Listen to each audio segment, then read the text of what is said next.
The next speaker is Nick Clifford. Nick is a primary school teacher in Tasmania and a member of the Tasmanian AEU.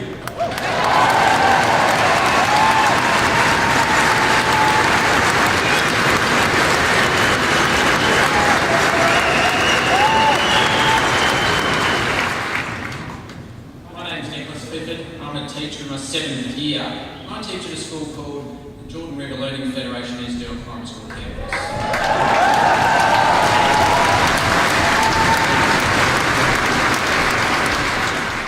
I'm speaking on behalf of teachers, but if I mention anything that you can relate to personally, I'd like you to raise your hand and say hi. For example, if I mention having a student on the SDR in my class, if you also have a student on the SDR, you got it. Let me paint a picture for you from where I come from, without any exaggeration or bias, to outline what we are up against. In one prep class last year, we had a class of 24 students. And of those 24 students, there were students who identified as Aboriginal and Torres Strait Islanders. Our prep class had 7. Students coming from separated families. Our prep class had 6. Students in foster care. Our prep class had 1. Students who were either still in nappies or needed assistance going to the toilet. Our prep class had 3. Students needing speech therapy. Our prep class had 4. Family violence orders. Our prep class had 1. Students who live with their grandparents.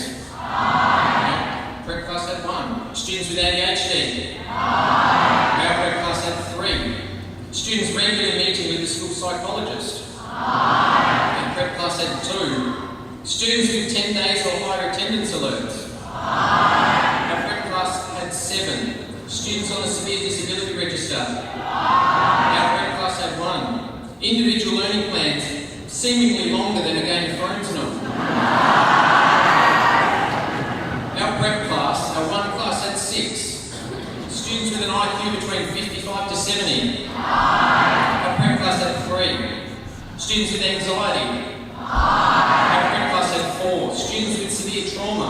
Our prep class had 4. That adds up to 51 individual cases, meaning that most students in our 1 prep class have multiple complexities which need to be accommodated every single day. To support this teacher, who happened to be in the first year in the profession, we were allowed to assign 1 full-time teacher assistant. We would have loved to have assigned some more support, but with 12 other classes in our school with similar student profiles, there simply isn't the funding. Our educators are stretched too thin and cannot possibly give the attention and quality education which each individual student should have a basic right to. Workloads are excessive and unsustainable, and every day that the government continue to ignore this fact is another day where our future generation of Tasmanians miss out on having their needs addressed.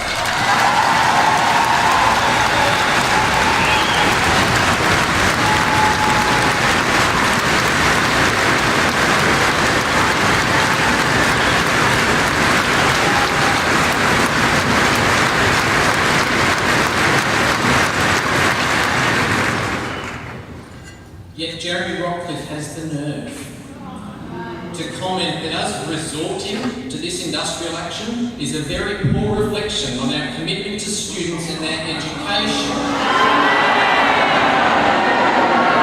I haven't heard him commit anything meaningful to students in our area, and I can guarantee he's never stepped foot onto our school grounds to understand what the word commitment even means.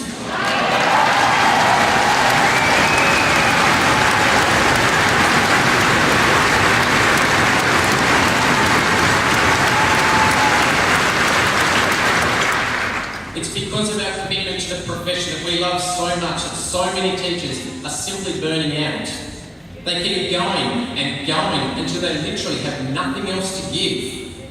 At our school, we have a high turnover of staff each year, sometimes up to 50% of our classroom teachers who are either quitting the profession or transferring to another school because the demands and complexities of our community are just too high. Would they be too high if the Hodgman government reduced our instructional load by employing additional teachers in our schools? Would we be burning up so quickly if new educators were assigned a mentor to support them in the first few years of entering the profession? Would we be better able to retain and recruit teachers if our pay was not the lowest in the country?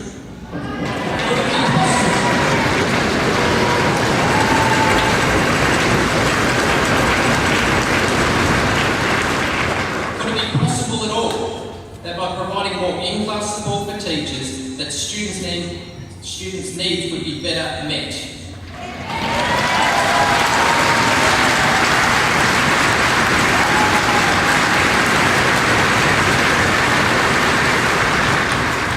I don't believe that any of these requests are so outrageous, especially when you consider the benefits they'll produce. They aren't so outrageous that they shouldn't be considered, yet that's what we're up against. A government who is unwilling to properly negotiate what is effectively an investment in our children's futures.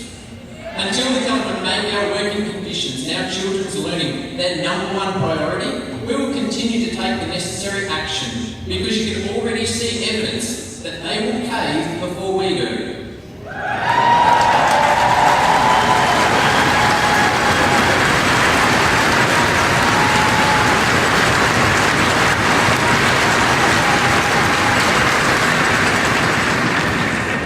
We won't back down until we have a fair and reasonable offer on the table. And if my maths is correct, we have this many thousand plus more strong against two pretty out-of-touch politicians.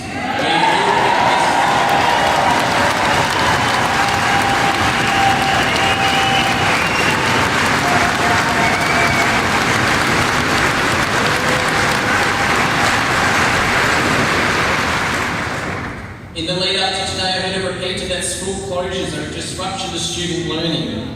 Never mind the disruption to student learning caused by underfunding our schools, or the disruption to student learning caused by teachers' ever-increasing workloads, denying them the time to plan, prepare and deliver quality learning sequences.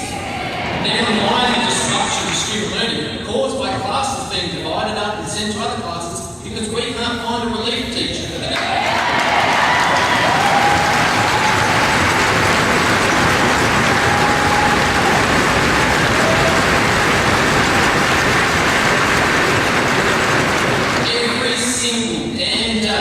Will Hodgman's government is causing disruption to student learning, and I will continue to fight them on these issues until our kids have a fair go at a public education.